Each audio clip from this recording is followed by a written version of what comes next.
በስመ አብ ወወልድ ወመንፈስ ቅዱስ አሐዱ አምላክ አሜን። ሰላም ጤና ፍቅር በያላችሁበት ለእናንተ ይሁን።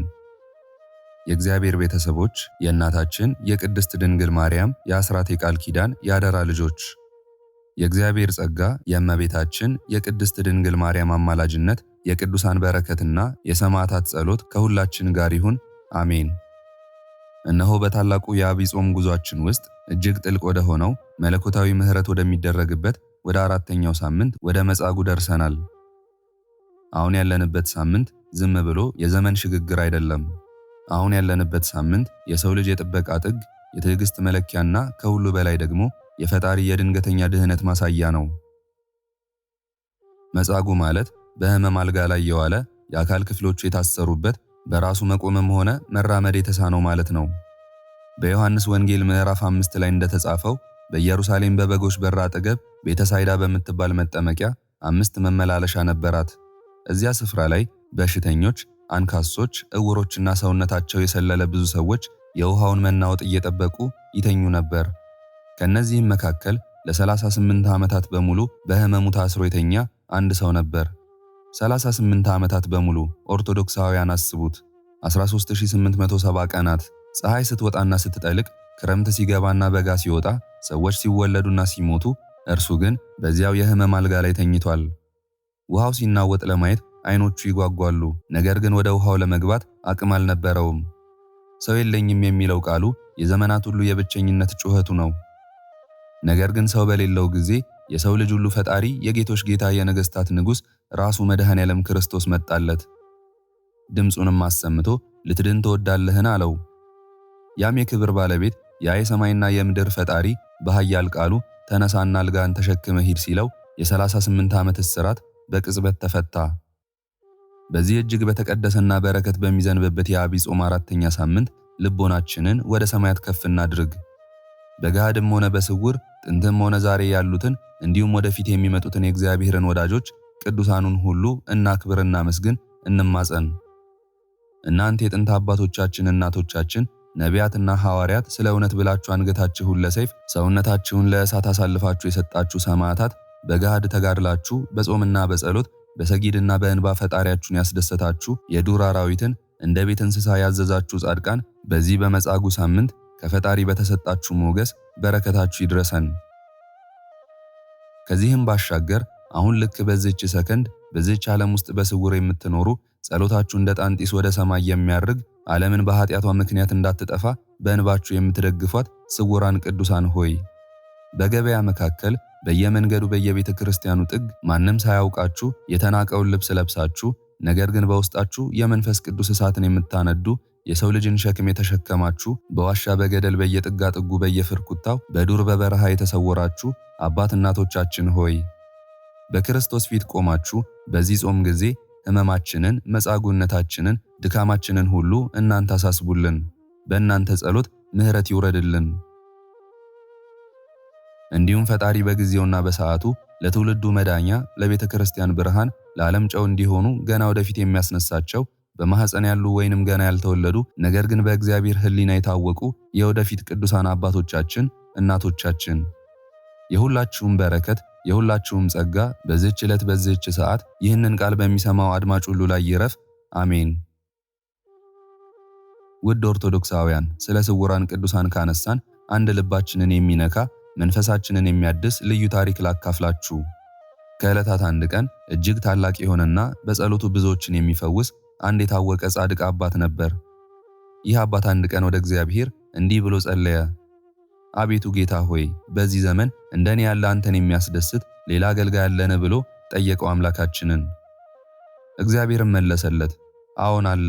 ወደ ከተማይቱ ሂድ። በዚህ አደባባይ ላይ ጫማ የሚጠግን ማንም የማያውቀው አንድ ተራ ሰው አለ።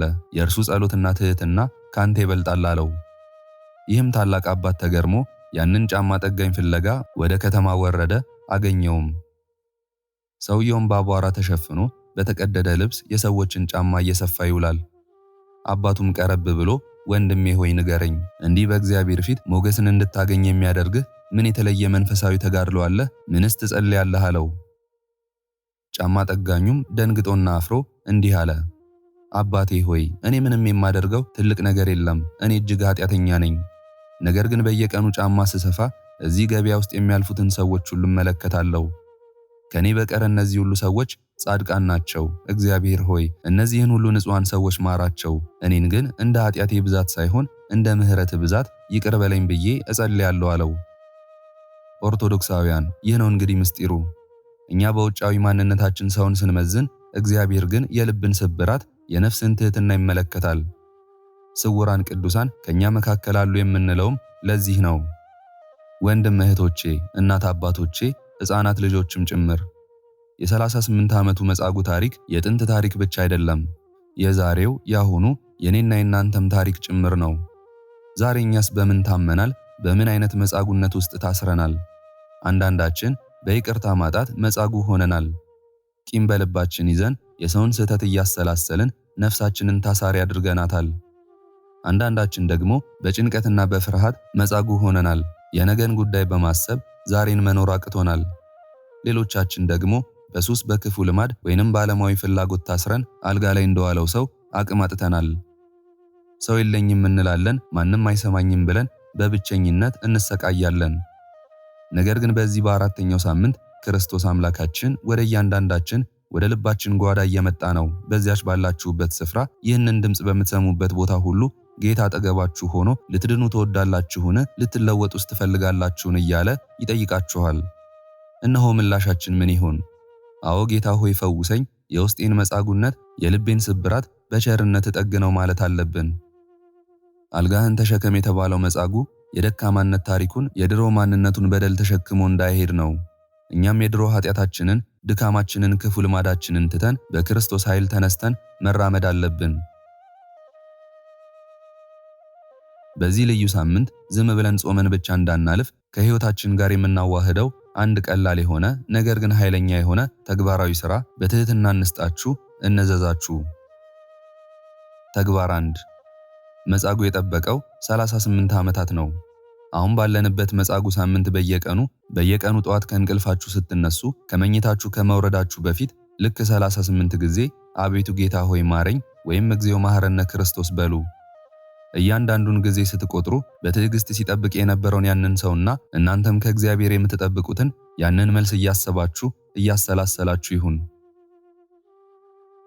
ተግባር 2 አሁን ባለንበት ሳምንት ውስጥ ቢያንስ ለአንድ ሰው በህመም ላይ ላለ፣ በችግር ውስጥ ለተወጠረ ወይንም ለረጅም ጊዜ ላላገኛችሁት ሰው ስልክ በመደወል በአካል በመጠየቅ ወይንም ትንሽ የጽሑፍ መልእክት ቴክስት በማድረግ እኔ ከአንተ ጋር ነኝ ወይንም እኔ ከአንቺ ጋር ነኝ፣ እግዚአብሔር አምላክም ከአንተ ጋር ነው ወይም ከአንቺ ጋር ነው የሚል የተስፋ ቃል ስጡ።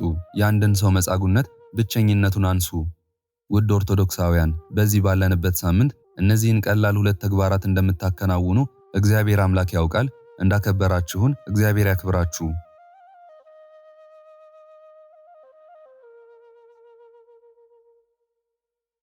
አቤቱ የሰላም አምላክ የኃያላን ኃያል የነገሥታት ንጉሥ፣ ስምህ ከምድር እስከ ሰማይ ከጥልቁ እስከ አርያም ድረስ የተመሰገነ ይሁን። ታላቅነትህ፣ ኃያልነትህ፣ ክብርህ ወሰን የለውም። አንተ በምትሠራው ሥራ ላይ ጥያቄ የሌለህ፣ በምትፈርደው ፍርድ ላይ እንከን የማይገኝብህ የዘላለም አምላክ ነህ።